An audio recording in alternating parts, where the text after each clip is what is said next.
स्वागत है दोस्तों आपका एक और नई वीडियो के अंदर। आई होप आप सभी अच्छे होंगे। चलो चलते हैं वीडियो की ओर।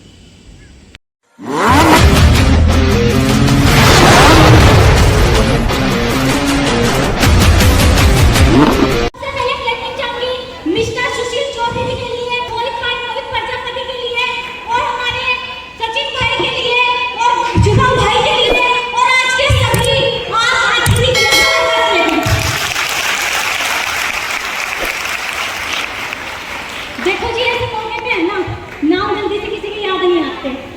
ठीक है जी, तो ग्रुप बनने की कोई जरूरत नहीं, उसमें आप सब आ जाते। ठीक है जी, सबसे पहले अस्सलाम वालेकुम, नमस्कार और एक जोरदार ताली बजाना भारत की number 1 company document table marketing के लिए।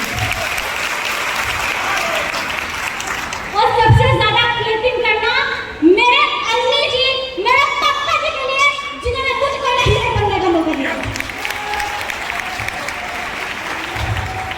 आप एक बात बताइए, ये बिजनेस प्लान पड़े ही मेरे पास आया था, लेकिन अगर मेरे माँ बाप मुझे इजाजत ना देते तो क्या आज मैं आपके सामने होती? तो सबसे बड़ा श्रेय रहता है कामयाबी के पीछे किसका रहता है जी? माँ बाप को। ठीक है जी, या फिर कोई लड़की शादीशुदा होती है तो उसका श्रेय जाता है उसके हस्बैंड को। मानते नहीं मानते आप इस बात को? तो एक जोरदार मेरे अम्मी जी, मेरे पापा जी के लिए जबरदस्त है।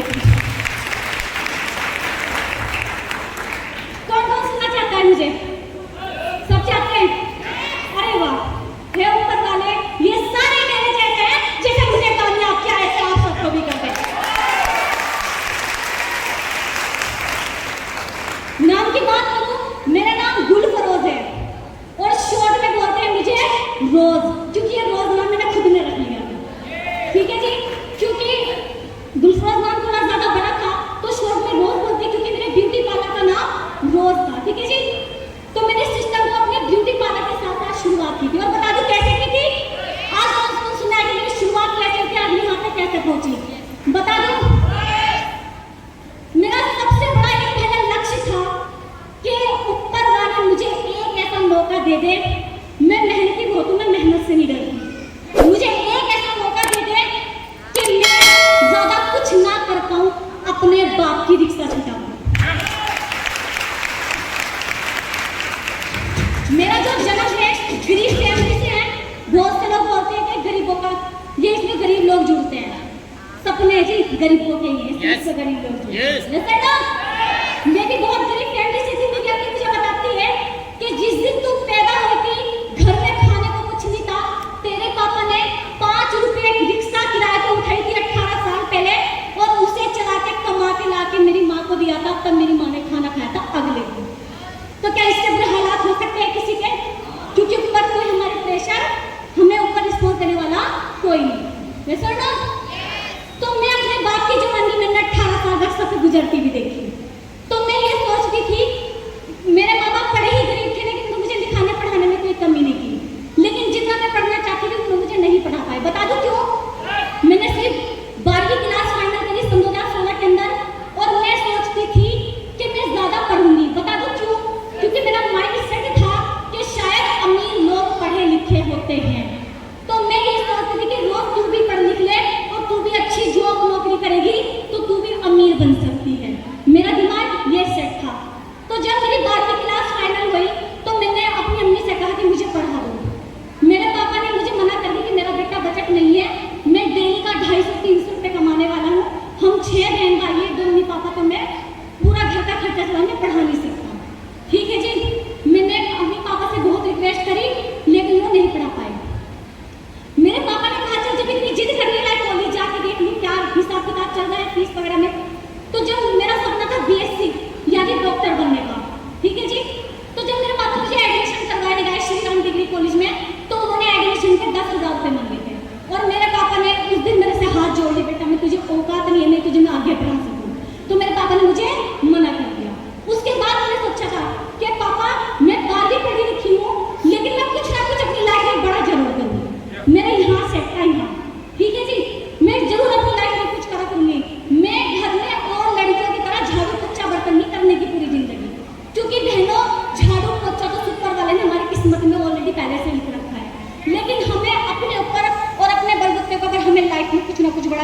पड़ेगा तो थोड़ी सोच हमें अलग करनी पड़ेगी। यस और नो? तो मैंने अपने पापा से कहा कि मैं कुछ करूँगी। कहने लगे क्या करेगी? मैंने कहा मैं ब्यूटी पार्लर का काम सीखूंगी। पापा कहने लगे ठीक है, जो मैंने 10,000 रुपये इकट्ठे करके बता दूं कैसे? आप यकीन करना दोस्तों, मैंने रात के 3-3 बजे तक, रात के 3 बजे कैसे होते हैं, मैंने रात के 3-3 बजे तक मैंने सिलाई करी, 1 रुपये का थैला सिया और मैंने रातों को सी के पैसा जोड़ा और मैंने 10,000 रुपये ब्यूटी पार्लर में दिए। फिर मैंने काम सीखा और उसके बाद प्रैक्टिस करने के बाद फिर मैंने अपना खुद का ब्यूटी पार्लर कर लिया। ठीक है जी, अपना बहुत अच्छे से रोटी गुजारा बढ़िया चल रहा था और लगभग मुझे यहाँ से 20,000 का महीना पड़ने लगे थे, क्योंकि जिस काम को भी करती हूँ मैं बड़ी लगन से करती हूँ। आपने देख लिया तो ब्यूटी पार्लर का बहुत अच्छा नाम है कि हाँ वो बहुत अच्छा मेकअप वगैरह सब हेयर स्टाइल बहुत अच्छे करते हैं ना। तो उसके बाद में मेरा 20-25 हज़ार रुपये कमा रही थी, लेकिन जितना हम कमाते हैं हमारे प्रोडक्ट काफी के ज़्यादा आ जाते हैं। तो फिर मैंने सोचा कि रोज तो बच कुचा के महीने के 10 से 12 हज़ार रुपये बचे, लेकिन इससे घर नहीं चलने वाला, मुझे और कुछ बड़ा करना था। तो ऊपर वाला भी ये बोलता है तू अपनी कोशिश जारी रख, पर मैं तुझे एक मौका जरूर दूंगा। और दोस्तों मौके के बाल नहीं होते, मौका गंजा होता है। अगर आज आपने पकड़ लिया तो मेरे जैसे बन जाओगे, अगर आपने आज नहीं पकड़ा तो इस भाग वाली भीड़ के जैसे बन जाओगे।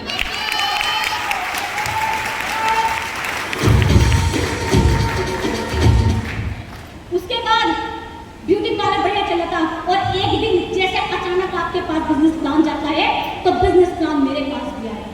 ठीक है जी, और यकीन करना आज इस स्टेज के माध्यम से कह रही हूँ, मैंने पहली कंपनी ऐसी सुनी थी जहाँ जोड़ने से पैसे लगते हैं, क्योंकि मैंने कभी किसी कंपनी का प्लान नहीं सुना था। क्योंकि मुझे सिर्फ इस बिजनेस की नॉलेज है, लेकिन आप लोगों को जिंदगी का तजुर्बा है। ठीक है, जब मुझसे बड़े हो तो आपने पूरी लाइफ देखी है, लेकिन खाली इस कॉन्सेप्ट इस बिजनेस को देखा था।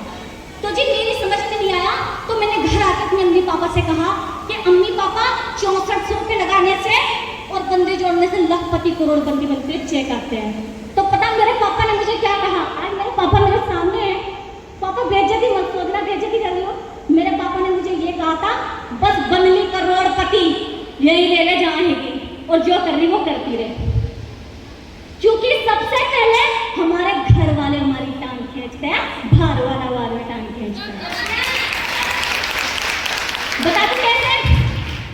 जब एक बाप का बेटा जाएगा कि पापा आई एम पुलिस ऑफिसर, तो पता उसका बाप क्या कहेगा कि तेरा बाप पुलिस ऑफिसर है जो तू पुलिस ऑफिसर बनेगा। और जब पड़ोसी का बच्चा आके बोलता है कि uncle I am police officer, कि मैं पुलिस ऑफिसर बनूंगा, तो पता क्या कहते हैं हमारे बाप कि हाँ बेटा तू बन सकता है, लेकिन कभी भी हम अपनी औलाद को नहीं कह सकते कि तू आगे बढ़ सकता है। तो सबसे पहले हमारे माँ बाप के अंदर यही कमी है। तो आप भी किसी ना किसी के माँ बाप हो, अपने बच्चों का हौसला बढ़ाइए। जैसे आज मैं यहाँ बात कर रही हूँ, क्या पता अगले इस बार अगली स्टेज पर आपका कोई बच्चा बोल रहा है। कहते हैं आप ऐसा होना। फिर मेरे पापा ने कहा कि 1 करोड़पति बननी बस यही रहे, कभी लोग तेरे घर की ईद उखाड़ के ले जाओ, कभी तेरे लोग कपड़े काटने लगे, कभी लोग यहाँ पे घर पे आने लगे। मेरे पापा ने मुझे 1000 तरीके की बातें बताई, लेकिन मैंने फिर भी कहा कि तुमने हमें जिंदगी में कुछ बड़ा करने का मौका नहीं दिया। एक काम करो, मुझे 6000 का जुगाड़ करके दे दो, बाकी मैं खुद देख लूँगी। मुझे 1 हफ्ता हो गया, रोते रोते मैंने आग इतनी मोटी मोटी कर ली। मेरी अम्मी ने कहा लौंडिया जाके कभी आँख खराब कर ले, दे दो इसे 6000 रुपये। मेरे पापा ने 6000 रुपये भी है ना पिछा छुटाने के लिए दिए थे मेरे से, कि ले चल पिछा छूट जाएगा, कहीं नहीं गरीब होने के 6000 रुपये में। लेकिन मेरे पापा को ये नहीं पता थी कि ये लड़की ये चिंगारी नहीं आग का गोला है। उसके बाद में मैंने फिर मेरे सीनियर ने मेरी क्लास ली और मुझे लोगों ने कहा कि तुम्हें बताना पड़ेगा। अब सबसे पहला सवाल, हम इस बिजनेस को ज्वाइन तो कर लेते हैं, लेकिन हम ये सोचते हैं हम किसको बताएं।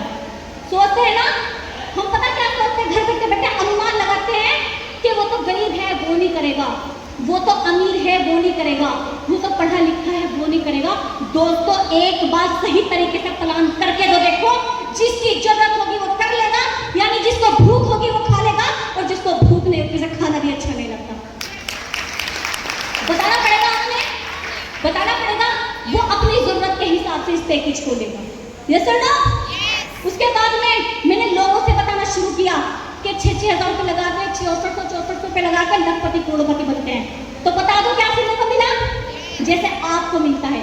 मेरे मोहल्ले पड़ोस वालों ने कहा कि जिस दिन तू करोड़पति बन जाएगी, जिस दिन तू लखपति बन जाएगी, हम तुझे देख लेंगे। क्या कहा था?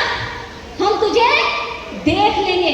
जिस दिन तू अपना ये कच्चा मकान पक्के मकान में बदल देगी, उस दिन देख लेंगे। वैसे तो क्योंकि हम मोहल्ले पड़ोस के लिए वही बच्चे हैं 2 चुड़ियां जो लटका के स्कूल में जाते हैं। क्योंकि आज मैंने अपने मोहल्ले पड़ोस की वो एक छोटी बच्ची हूँ, क्योंकि हमारा बचपन शुरू से देख रहे हैं। जैसे ना मैंने भी कहा कि कोई बात नहीं। फिर मैंने कहा अपने सीनियर को फोन, मगा जी आप बना गए हिंदू का पट्टा, इसमें कोई नहीं जुटता, एक काम करो पैसे वापस दे दो। फिर मेरे सीनियर ने कहा कि ये बताओ रोज तुम कितना पढ़ी लिखी? मैंने कहा सर जी 12। कहने लगे जब तुम 12 क्लास पढ़ी हुई है तो तुझे 12 क्लास पढ़ने में तुझे कितना टाइम लगा? मैंने कहा सर जी 12 साल। तो कहने लगे बेटा तू लखपति करोड़पति तू कैसे 1 महीने में बन जाएगी? यानी सबर पैशन हमें रखना पड़ेगा। ठीक है जी। उसके बाद मैंने कहा कि सर जी अब क्या होगा? कहने लगे बेटा इसको ट्रेनिंग ले, ट्रेनिंग ले, इसको सीख। मैंने कहा सर जी वो कैसे आता, कैसे सीखा जाएगा? कि मेरे ट्रेनिंग में आना पड़ेगा। फिर मेरे सीनियर ने कहा 200 रुपये देने पड़ेंगे। मैंने सोचा अगर 6400 रुपये दे 200 रुपये भी दे देंगे। और उसके बाद मैंने ट्रेनिंग लेके आई और बता दो फिर क्या हुआ? मैंने सिर्फ 3 एलडीपी लिया, 3 ट्रेनिंग ली। मेरी पासबुक चेक करना, 3 एंट्री में यानी 3 क्लोजिंग पे मैंने पता कितने के चेक लिए? 1,15,000 के चेक लिए मैंने। कौन कौन मानता है काम सीखने से चलता है? सीखने से चलता है? यस, सीखने चलता है। और जिसके हाथ में उठे उसका बगैर सीखे चल रहा है। यानी सारे काम सीखने से चलते हैं। अब ये नहीं मैटर करता कि आप देखिए आपने मेरी उम्र में ज्वाइन किया या आपने 40 से 50 साल की उम्र में ज्वाइन किया, लेकिन आपका सीखने का पीरियड वहीं से शुरू हो जाता है। बात माननी पड़ेगी आपने। तो क्या सीख सकते हैं बिजनेस को? आप अपने सबसे बड़ी बात बिजनेस को आपको लेवल अप कौन कराएगा? वो है आपका सीनियर। क्या मान सकते हैं अपने सीनियर की? एक बात बताइए, या तो इस दुनिया के अंदर हमारे माँ बाप है जो हमारा भला चाहता है, या फिर एक वो सीनियर है जो आपको इस गोल में लेकर आएगा। ठीक है जी। तो अपने सीनियर का कहना मानना, अपने सीनियर को समर्पित करना और बिजनेस को सीखते चले जाना। ठीक है जी। और एक बात बता दूं, तुम सोच रहे होंगे कि ये लड़की ऐसे यहाँ पे लखपति बन गई आज। बता दूं मैंने क्या क्या सुना। आप सोचते होंगे कि ऐसे कामयाबी मिल गई। बता दूं क्या क्या सुना। दोस्तों तुम्हें कुछ नहीं आने का, मैं बताऊंगी तो मैं रो पड़ूंगी और आप भी साथ में रो पड़ेंगे, क्योंकि बातें ना यहाँ लगती है यहाँ। पता है जब मैंने बिजनेस को ज्वाइन किया और मेरी जर्नी बहुत अच्छा थी क्योंकि मैं मेहनत करती थी, तो पता मुझे लड़कों ने क्या कहना शुरू किया? ये तो देखने में खूबसूरत है इसलिए लड़के से ज्वाइनिंग देते हैं। समझ गए? यानी खूबसूरत होना भी हमारे लिए अभिशाप है। यस जी। लोगों ने कहा कि ये तो लड़की है इस वजह से इससे लोग जुड़ते हैं, हमसे भी जुड़ेंगे, लेकिन वो एक बार भी हमारी मेहनत नहीं देखते। ये बात मैंने अपने पापा से बताई क्योंकि मुझे आगे बढ़ना था। मैंने अपने पापा से कहा 4थे लेवल पे कि पापा छोड़ दो रिक्शा, आज के बाद तुम मेरे साथ जाओगे, तुम मेरी स्कूटी के ड्राइवर बनोगे और मैं बिजनेस को करूंगी। ठीक है जी। तो मेरे पापा ने निर्णय लिया कि मैं अपनी बेटी को इस तरीके से नहीं भेजूंगा। तो जो जबरदस्त लेकिन करना मेरे पापा जी ने जो इतनी सपोर्ट मेरे बेटे को। तो दोस्तों वो भी बात खत्म हो गई थी क्योंकि मैंने एग्जाम्पल अपने पापा का दिया। जब मेरे पापा मेरे साथ बिजनेस कर रहे थे तो मैं गलत नहीं करती। इसका मतलब यहाँ लोगों ने इस बात से उनका मुंह बंद किया। यानी दुनिया में सिर्फ 3 आदमी है जिसके साथ लड़की, पहला उसका बाप, वो भी अपनी बहन से गलत नहीं करा सकता, और तीसरा उसका हस्बैंड यानी आदमी, वो भी अपनी वाइफ से गलत नहीं करा सकता। तो आप भी चाहते हैं मेरी बहनों, तो एक आदमी का सहारा लेगा। हर एक या आपका हस्बैंड या आपका बाप है, हमें सिर्फ कामयाब होना है, कामयाब होना है, कामयाब होना है।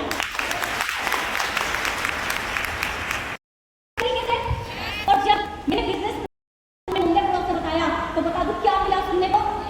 तेरा तो अच्छा खासा ब्यूटी पार्लर चल रहा है, क्यों तू इनके चक्करों में पड़ गई? तू तो बढ़िया कमा रही है।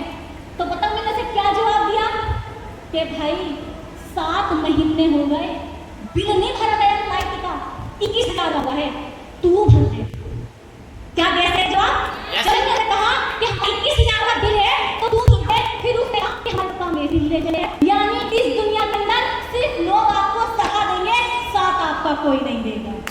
रिक्शा छुटापन, क्योंकि मैंने सुना था जो रिक्शा चलाते हैं उसकी जिंदगी से आधी होती है। तो मैं अपने पापा से बड़ा प्यार करती थी, मैं चाहती थी हमारे पापा जब तक हम जिए हमारे साथ तक रहे। तो इसलिए मुझे कदम उठाना पड़ा कि रोज तुझे अपने घर में कुछ बड़ा करना पड़ेगा। तो इसलिए मैंने डीटीएम में पूरी जी जान लगन से मेहनत से पूरे बिजनेस को कॉन्सेप्ट को आगे लेके गई। तो सबसे पहले मैंने सपना पूरा किया, अपने पापा की रक्षा छुटाई। दूसरा सपना पूरा किया, बता दो कौन सा? जो लोग बोलते थे ना कि कच्चे मकान में से पक्के माजेगी देख लेंगे, तो मैंने अपनी कमाई से, डीटीएम की कमाई से मैंने अपना मकान भी अपनी कमाई से बनाया। तालियां आपसे नहीं बजेगी, आपके सपने हैं नहीं, सपने तो मेरे हैं, आया तो मेरा है। ऊपर वाला बोलता है कि दूसरों की खुशी में शामिल होगी तभी मैं आपको खुशियां दूंगी। ऐसा ना एक जोरदार प्ले भी लगाना। और उसके बाद बता दूं कि क्या सपना पूरा किया? जो एक भाई पूरा करता है, जो अपनी बहन की शादी करता है। इस डीटीएम की कमाई से मैंने एक 6 लेवल और डन किया और अपनी कमाई में से मैंने अपनी छोटी बहन की शादी की इसी कमाई से। तो है ना बहुत बढ़िया था। और बता दूं बात भी यही नहीं खत्म होती। जब मैंने डीटीएम ज्वाइन करा तो मेरे पड़ोस वालों ने बोला कि यो बिल्कुल लाखों रुपए कमा गई, यो अगर इसके 50,000 भी आ गए तो इसकी माँ की टांग के तले को निकल जाएगी। मैंने यहाँ तक की बातें सुनी। इतनी ज्यादा नहीं कोई आपसे बोलता, इतनी ज्यादा तो नहीं बेइज्जती कोई आपकी करता, इससे ज्यादा बेइज्जती और क्या होगी। बोला था कि अगर इसके लाख रुपए आ गए तो अपनी नाक चुट्टी कटवा लेंगे। तो मैंने भी अपनी अम्मी से कह दिया था, अम्मी टांग चौड़ी करके रखिए, निकलवाइए आपकी बेटी। और आज दोस्तों इस बिजनेस का 7 लेवल ब्रेक करके आज इतने बड़े मुकाम पे अपने गुरुओं के आशीर्वाद से आ चुके हैं। आज हम उन लोगों को टांग चौड़ी करके ढूंढ रहे हैं, कोई निकलता ही नहीं नीचे को, है ना? कोई की बात तो ला सकते हैं आप, लेकिन ला सकते हैं, लेकिन हमें किसी से लड़ना नहीं है, हमें किसी के सिर में ईंट नहीं मारनी है, हमें उन्हें जवाब अपनी कामयाबी से देना है। दे सकते हैं? आज मुझे इतनी ज्यादा खुशी हो रही है। आज मैं सबसे पहले अपने सारे गुरुओं को एक बार दिल से थैंक यू करूंगी। और आज मेरे सभी चीफ गेस्ट जो मेरी बात रखने की मेरी एक आवाज पे आए, तो मैं उनके लिए बहुत ज्यादा हाथ जोड़ के उनके आभारी हूँ, सब सीनियरों का अपने। और मैं आप सब लोगों से भी बहुत ज्यादा रिक्वेस्टेड इस बात की करती हूँ कि आप भी मेरे लिए अपना इतना दिन एक कीमती निकाल कर आज आप मेरे लिए। हमारे बीच में सन्नी भाई है, सन्नी भाई है हमारे बीच में, या चले गए? सन्नी भाई लगता है शायद चले गए। चलो कोई बात नहीं, चलो कोई बात नहीं। तो मैं आपको बताती हूँ ये बिजनेस एक सपोर्ट का है। किसका है जी? सपोर्ट का। हमारे इसमें एक दूसरे की मदद करते हैं, सीनियर टीम की मदद करता है और टीम एक दूसरे की मदद करते हैं। ठीक है जी, यानी सारा बिजनेस एक दूसरे के जरिए से चल रहा है। ठीक है जी, बहुत बड़ी बात है ना, ये सब किस लिए हो पाया? ये हो पाया हमारे सीनियरों की बदौलत। ठीक है जी, ये सब कुछ हो पाया हमारे सीनियरों की बदौलत और हमारी टीम की बदौलत। तो एक जोरदार क्लैपिंग करना डीटीएम कंपनी के लिए, जो इतनी बेस्ट कंपनी है, जो आपको बहुत अच्छा कमाने का मौका देती है।